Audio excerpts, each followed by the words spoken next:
What does leadership look like in the context of a church? We're going to address that question today with a very special guest.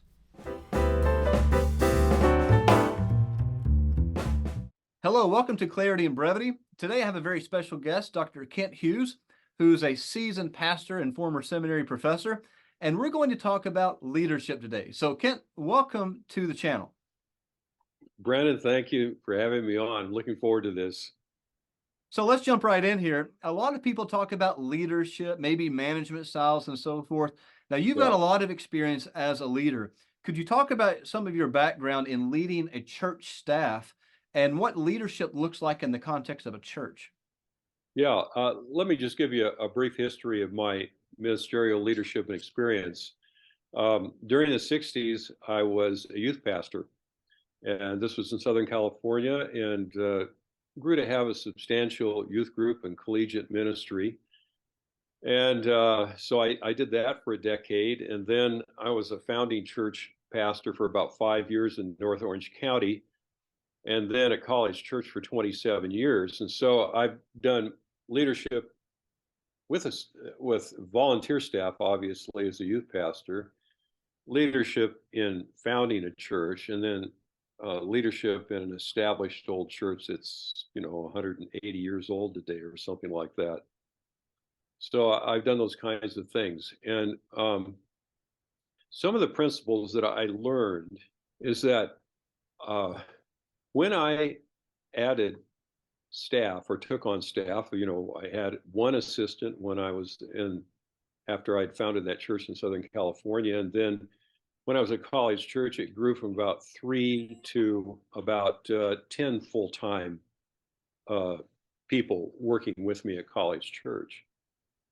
And one of the things that I found is that when you make a hire, I'm talking about adding a staff, is either a step forward or a step backward. It is never neutral.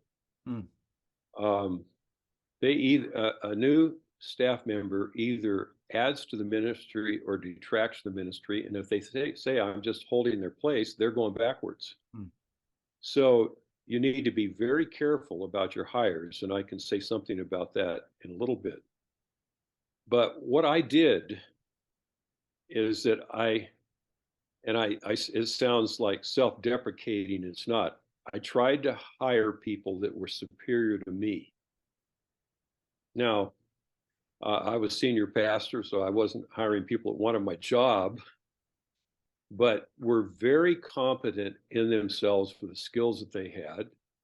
I hired people who were men of the word and wanted to preach, wanted to teach the word, regardless of what what they were called to do at the church, whether it was high school pastor, junior high pastor, visitation pastor, outreach, that sort of thing, or assistant. They all love the word and want to preach the word. So I hired word men who love the word themselves, because I wanted a ministry that was word centered completely across the board, not just centered in the pastor. And then when I say hiring superior people, I mean the kind of guy who, when he takes on a task, devotes himself to it. And I had some women assistants too in different areas in children's ministry, the same kind of word-centered woman, word-centered men. But I found that when you hire people that are really competent, they're not insecure. They don't want someone else's job. They don't get threatened when a colleague does better than them. So I hired the kind of guys, for instance, if the junior high pastor got to preach on Sunday night and he got out and knocked it out of the park, and I've got a college pastor, an evangelism pastor, and others, that they're going, isn't that awesome? The kind of people that don't get threatened but can rejoice in somebody else's elevation and gifts. So I hired people that I thought perceived to be word-centered, godly, non-threatened, very competent, doers that would take something and do it, go at it themselves, and team players Yep. wanted that.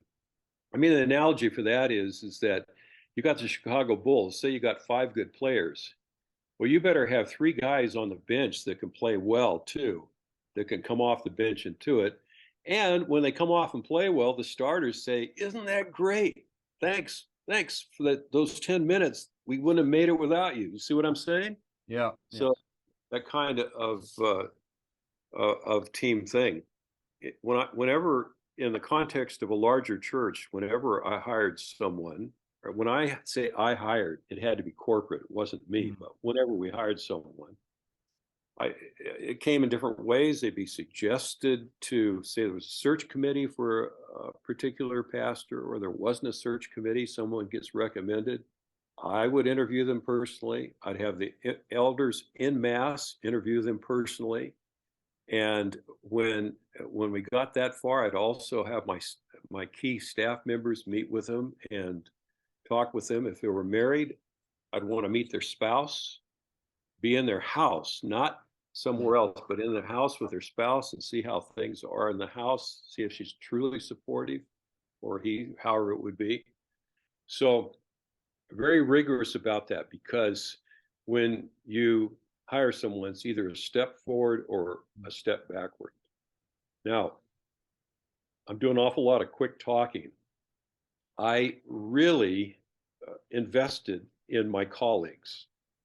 So, say when the church was, well, it was 3 or 4 staff members or larger staff, we would meet every Tuesday morning at 7 a.m. for prayer in one of their homes. We rotated through all the staff homes. We'd get in, have coffee, pray together. And then we'd go out to a restaurant, and the staff member who hosted it would choose that. And we'd have about an hour and a half of just talking, messing around, talking about the Bears or the Bulls in Chicago, or the weather, or fishing, or hunting, or political things. Then we'd go to the office, and I would have one of the staff be taking notes, and we would have a staff meeting that went for about an hour and a half, and go around to each staff member and talk about what they're dealing with and get other staff input.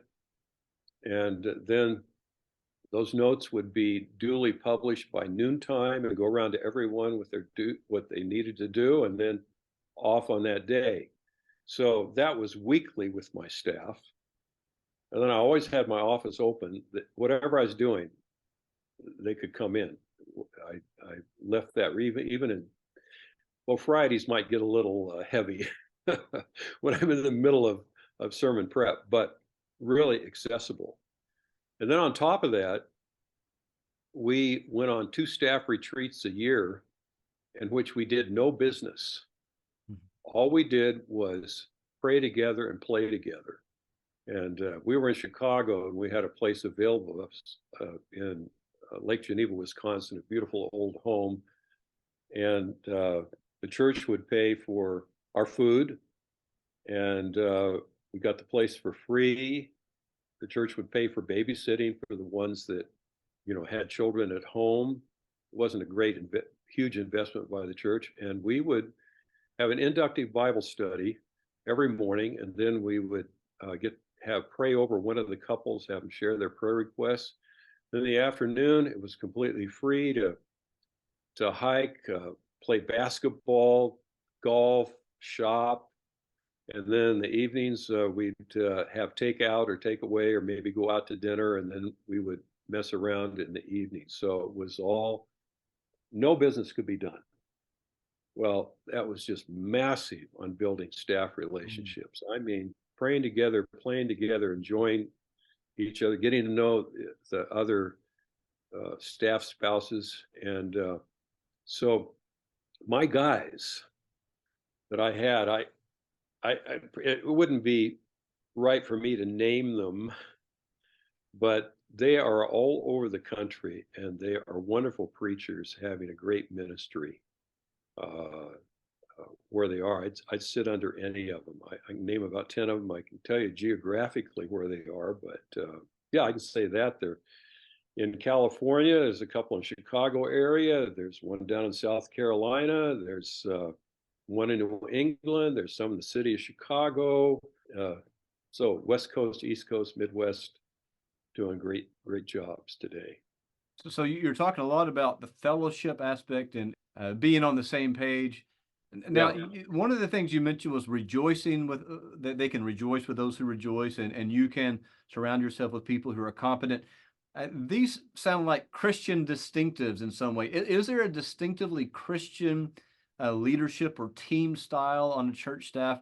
Is that something that you could articulate? yeah. I'll just put it this way. I was senior pastor. That's what I was when I came to College Church, and then worked from there.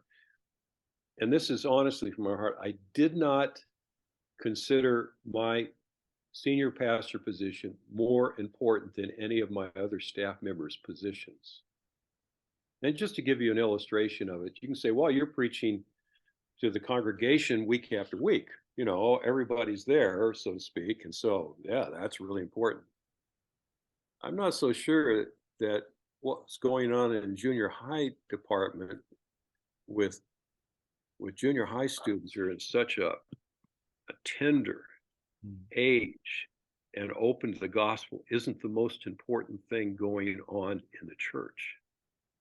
And we stand before God. God's going to say, oh, yeah, that was fine what you did, like to continue week after week. But what happened in your junior high department or your children's department, or could be with singles or whatever. So I did not consider myself more important. We knew what the chain of command was. In fact, they affectionately called me boss or chief, but they knew that I believed that their job was as important as mine, that we're equally sharing together. So I think there's that kind of thing. And that's really true, you know, when the tide's in, all the ships ride high. Ministerial staff is doing well. To my knowledge, no one who's ever served on my staff and then gone off and ministered somewhere else has had an infidelity or a broken marriage. Our lives, our integrity, our purity as leaders of the church. I mean, if the ministry is anything, it's an integrity profession. And there has to be. One of the other things that as you described that maybe we can talk more about is the concept that our culture probably even knows it, servant leadership. How is that a Christian distinctive? How does that relate to Christ himself, and how does that relate to ministry? Well, I just kind of transmute it by saying servant leadership first of all, is not saying I'm just here to serve you. I'm not given any leadership. What do you guys want me to do? That's not servant leadership. But servant leadership is having the best in mind for those that are around you, so that what you're asking them to do, your interaction with them is to enhance their ministry, enhance their lives. That's servant leadership, and ultimately serving the church. And so that's how I see it. It's an attitude of it's kind of like a Jonathan and David attitude, where Jonathan wants David to be king, and I wanted all my staff to be kings and queens, and treated them such. And I have to say, there was I wasn't there, but it was down at ETS about 3 years ago. They were all there, and they all had dinner together and rejoiced. And they called those years at College Church. They said those were Camelot. Those were the greatest years. They love those years together. So that's how I see it, Brandon. Well, thanks, Kent, for sharing with some of your experience, and I hope this has been helpful. That's all the time we have for this episode. Thanks for watching. Remember to keep it clear and focus on Christ.